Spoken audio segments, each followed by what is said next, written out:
¿Qué tal? Gracias por acompañarnos nuevamente. En la charla de hoy recibimos al maestro Ricardo Moreno Botello, compilador del libro Cocinar en la Puebla del siglo XIX, Reencuentro con la cocinera de todo el mundo, este último nombre del primer recetario impreso en Puebla en 1844. Buenos días, maestro. Hola, buenos días, Mónica, qué gusto. Para empezar, cuéntenos cuál es el enfoque y la contribución que ofrece este libro, más allá del valor intrínseco de recuperar innumerables recetas de la cocina poblana de aquellos tiempos. Bueno, qué bueno que me preguntas esto, porque en realidad se trata de un libro que trata de la cocina poblana, que es un tema realmente apasionante y además de mucho interés, tanto local como nacional e internacional. Nuestra cocina, la cocina poblana, pues es una de las grandes cocinas del mundo y eso nos tiene con mucho orgullo.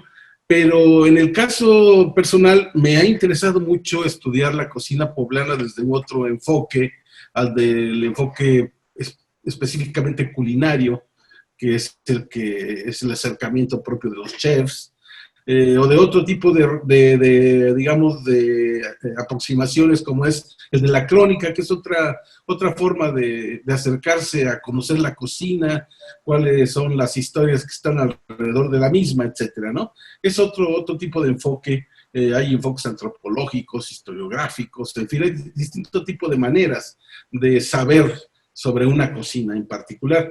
Mi enfoque es bibliográfico. Es otra manera de acercarme a la cocina, que es el que yo adopto para vincular dos grandes tradiciones en Puebla. Por un lado, pues lo que estamos hablando, la cocina, que es una de sus grandes tradiciones, la cocina criolla, que es una de las construcciones culinarias importantes en el mundo y particularmente en las Américas y específicamente en México, o en lo que fue el universo de la Nueva España. Y por otra parte, de los libros, de la producción bibliográfica, en la que también Puebla tiene una importante tradición. Puebla, después de México, deben saber nuestro auditorio, es una de las ciudades que digamos, se encargó de la producción de libros desde la época colonial. Es decir, después de la Ciudad de México, la ciudad importante en materia de ediciones fue la ciudad de Puebla. Después estuvo el caso de Oaxaca y finalmente de Nueva Galicia y lo que es hoy Jalisco y esa zona, ¿no? Pero pues Puebla fue una ciudad importantísima en materia de ediciones. Gracias, entre otros, a don Juan de Palafox y Mendoza, que estuvo pues en todo ese impulso a la impresión. Ese cruce de tradiciones a mí me apasiona. Por un lado la cocina y por otro lado la historia de los libros, la historia del libro, en este tema de la historia del libro, hacia varias cosas como editor, hacia una historia en general del libro. He estado apoyando, respaldando a la universidad, al instituto, en particular al Instituto de Ciencias Sociales y Humanidades, en la creación de una colección que se llama Domus Libri, que son libros dedicados a la historia del libro, con especialistas a propósito de esto. Pero en mi caso yo me he enfocado al tema de los recetarios.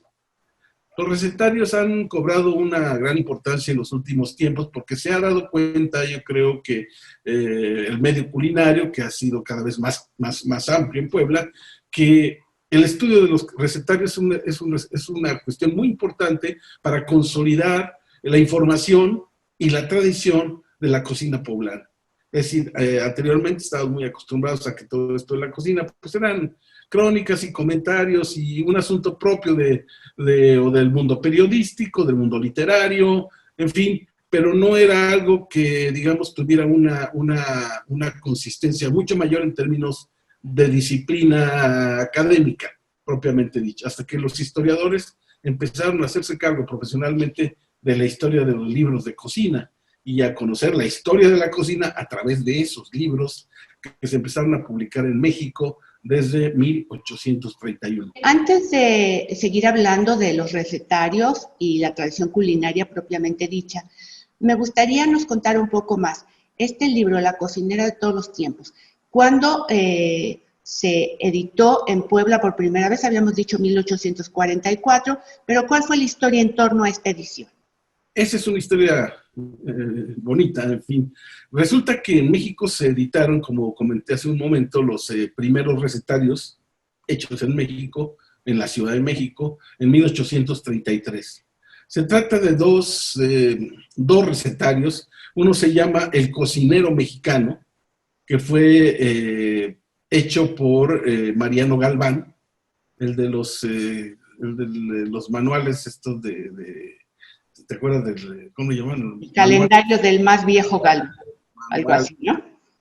Él hace uno de los primeros recetarios mexicanos, se llama El Cocinero Mexicano, con una idea de, digamos, de apropiarse de una manera más, más nacional, más desde nuestro propio país, de lo que era la cocina conocida hasta ese momento. La cocina mexicana empezó a ser importante a partir de un interés francés por conocer qué se había producido por aquí durante toda la colonia, y entonces muchas de esas recetas de la cocina criolla mexicana empezaron a aparecer en recetarios franceses, que a su vez luego se tradujeron al español y vinieron a venderse acá a México y también en España. Entonces, personas como Galván dijeron, bueno, pero ese es un gran negocio que están haciendo los franceses con el tema de los recetarios de cocina mexicana o de cocina criolla, y entonces, ¿por qué no vamos nosotros también a desarrollar la impresión de este tipo de libros, a construir, a editar este tipo de libros? Y entonces se planteó la creación del primer recetario mexicano, que es El Cocinero Mexicano, junto con otro. El otro se llamó El Novísimo Arte de Cocina, ¿sí?, que también salió en el año de 1831, pero fue publicado por otro gran editor mexicano que se llama Alejandro Valdés, es otro editor. Uno fue Mariano Galván y el otro fue Alejandro Valdés. Son, digamos, los pioneros de toda lo que fue después un boom de producción editorial de recetarios en México. Inauguran pues esa tradición de la edición de recetarios en nuestro país, y son los dos grandes referentes al respecto. Comentaba que había una tradición para producir los recetarios que implicaba retomar recetarios antiguos e irlos incorporando para crear nuevos. Era una lógica en la producción de recetarios. En este caso, por ejemplo, don Juan Nepomuceno del Valle, que produjo el primer recetario poblano en 1844, para hacerlo, tuvo en sus manos, adquirió los derechos para reproducir uno de los primeros recetarios mexicanos, que fue el recetario que produjo Alejandro Valdés y que se llamó El Novísimo Arte de Cocina. Entonces, el recetario de Juan del Valle tenía como base este novísimo arte de cocina. Entonces, en la tradición de los recetarios, esta es una cuestión muy, muy, muy recurrente. Que un recetario incorpore recetas de otro o de varios otros, y así se vaya enriqueciendo la producción y el contenido de los nuevos recetarios. Repito, en el caso del poblano, el primer recetario poblano de Juan N. del Valle, incorpora en primer lugar, como base fundamental, el novísimo arte de cocina de Valdés.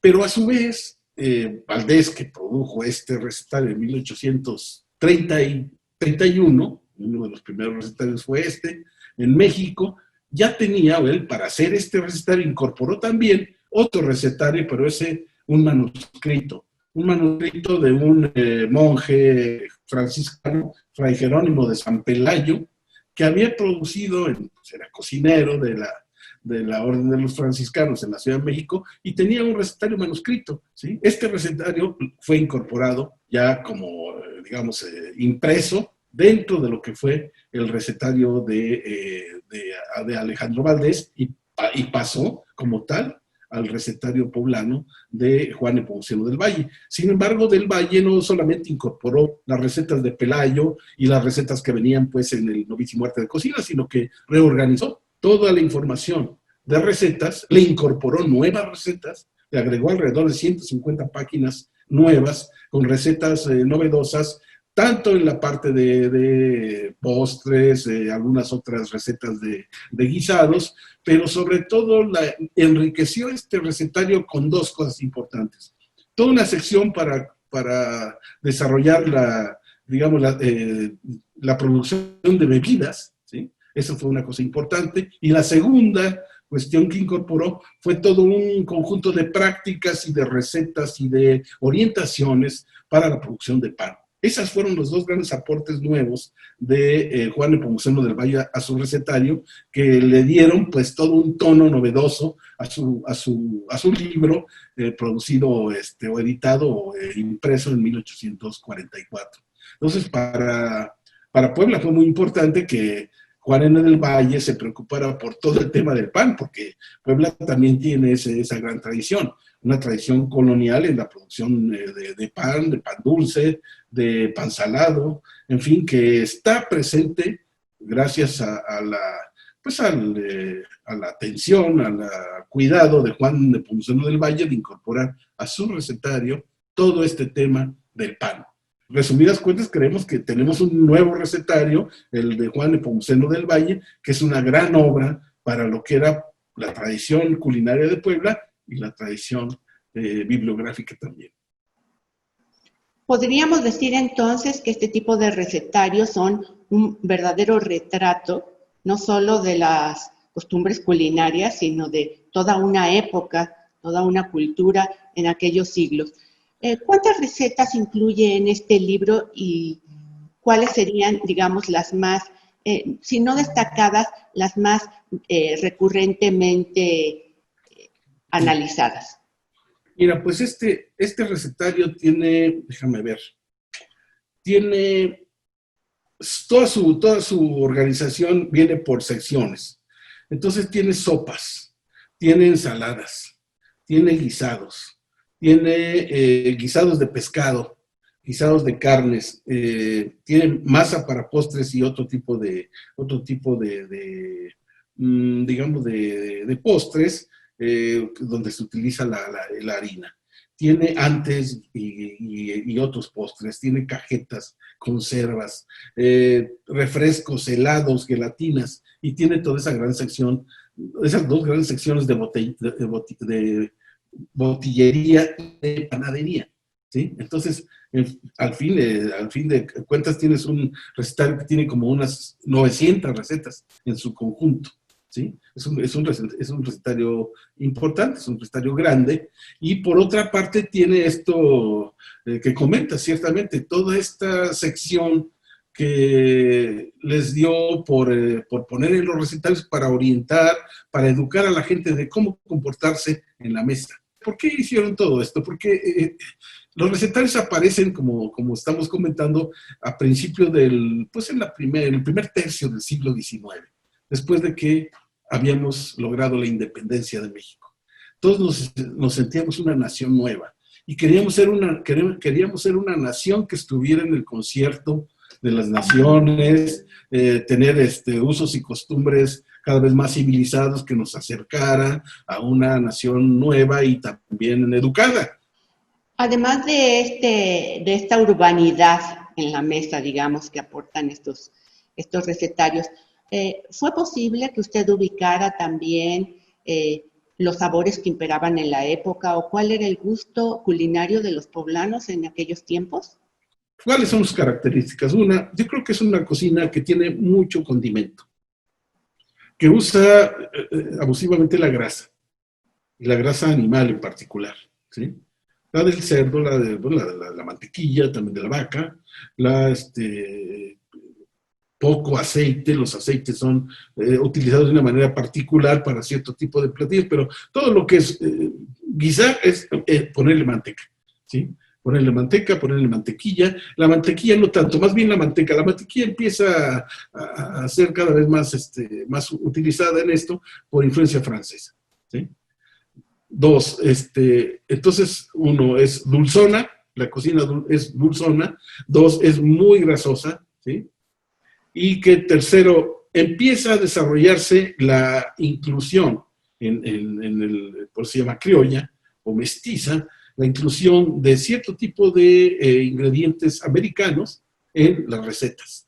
Por lo que me decía al principio, el contenido de este libro que nos está presentando también supongo será de interés para los actuales estudiantes de gastronomía, para los jóvenes chefs. ¿Cómo se puede apoyar su desempeño para incorporar esta tradición a la elaboración de platillos? Yo creo que la contribución que pueden hacer este tipo de libros, los recetarios o libros ya más complejos como este que presenta con la Universidad Autónoma de Puebla, como el anterior, que incluyen un estudio introductorio que permite, digamos, darle ubicación, contexto al propio recetario. Saber de dónde sale, cómo se produce, en todo esto, el propio recetario. Bueno, conocer esa historia, la historia del libro mismo, conocer la historia del contexto poblano en el cual se produce un recetario y en el cual se cocina de determinada manera, son cosas muy importantes para, digamos, educar la sensibilidad de los nuevos chefs, ¿sí? Un chef no debe aprender solamente a cortar la cebolla, bueno, para decirlo de una manera muy elemental, ¿no? A saber picar, saber digamos, utilizar los ingredientes, en fin, no. Tiene que tener una cultura que le permita valorar, imaginarse cómo esos platillos se servían en una época determinada, cuál era el sentido de ese tipo de alimentación en las sociedades de las cuales surge. Invitamos a todas las personas que gusten de estos temas, que ya hemos visto tiene diversas facetas, desde la culinaria hasta la histórica. Entonces, los invitamos a que consulten, adquieran este libro. Yo he tenido oportunidad de verlo, es sumamente interesante. Además, contiene un glosario para identificar los ingredientes y los términos utilizados en antaño. Tiene también un manual de licores, recetas para elaboración de jarabes, perfumes, quesos, pan, galletas, vinagres, sidras, en fin. Es una obra muy, muy completa. Por esto, quiero felicitarlo, maestro Ricardo Moreno Botello, ya que ha logrado no solo revalorar, sino actualizar esta riqueza que nos viene de tantos siglos atrás, de por lo menos 2 siglos atrás, y ponerlo a disposición del público. ¿Algo más que quiera agregar? Pues solo agradecer por mi parte a todos los que han participado en la producción de esta obra, a la Academia de Chefs de nuestra Universidad Autónoma de Puebla, ¿sí? Digamos, a personas como a Pepe Lascarro, que hizo la portada, José Lascarro Toquero, que también es profesor de la UAP, que hizo una hermosa portada con unos cerditos, ¿sí? Para recordarnos uno de los ingredientes importantes de la cocina poblana. Y también, pues, en particular, quiero agradecerle a Abraham Sahid Che, que es el que hizo todo el diseño de este libro. Entonces quería yo por reconocer aquí, porque se trata de la reedición de un viejo manual. Nosotros no estamos fotocopiando el viejo manual y vendiéndolo encuadernado, no. Eso hay otras empresas que se dedican a esas cosas. No, nosotros levantamos toda la tipografía desde el principio y el formato que tiene ya es nuevo, la retícula es nueva, es un diseño nuevo. También las viñetas que aparecen pues en el recetario propiamente que acompaña al libro, son viñetas elaboradas por Gabriel Cortés, un dibujante poblano muy, muy reconocido. Entonces, es un equipo grande el que participó en la elaboración de esta obra, y pues yo quiero agradecerles el que hayan contribuido a esto, y por supuesto, pues, ¿qué puedo decir de mi universidad, no? De habernos respaldado con la coedición. Maestro Ricardo Moreno Botello, le agradecemos mucho el habernos cedido parte de su tiempo para platicar de este libro. Al contrario, a ustedes, Mónica, a Jaime, a todos ustedes. A todos ustedes nos veremos pronto. Déjanos tus comentarios y si te gustó, dale like.